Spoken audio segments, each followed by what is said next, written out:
sní vítá, stále touž jak zrna žita, jako téhož chleba dech.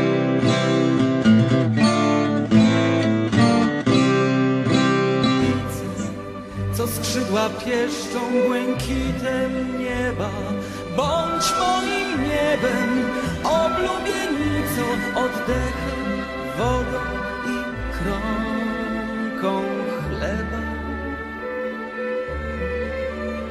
On jest jak jabłoń pośrodku lasu, jak cień upalny sierpniowy ran.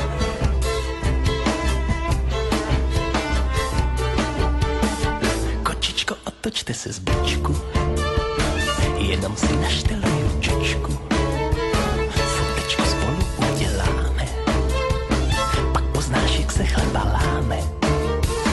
Nepůjde tady o duchovno, o tom už oba hodně víme. Noc bude dlouhá, ráno mi prostři, chleba na sůl.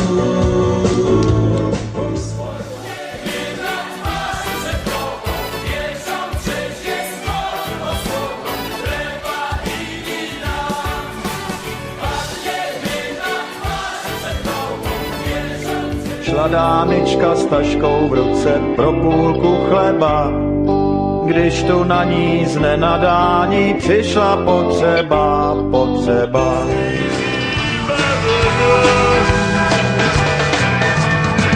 Všude je chleba o dvou půlkách a všude prdel o dvou půlkách.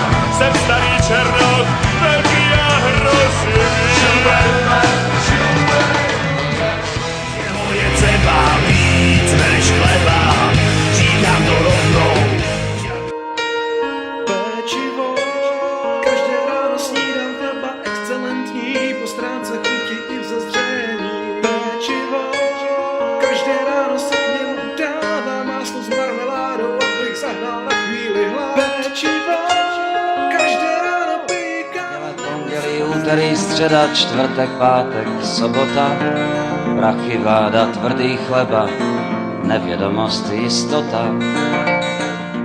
Plyne dlouhé věky, řeka se kroutí jako modrá šňůrka. A my dva hážem kachnám vprostřed řeky, krajíčky chleba o dvou stejných kůrkách. Za kus chleba v špinavej, plitkej vodě. Ten skvelý pocit, ten pocit z neba.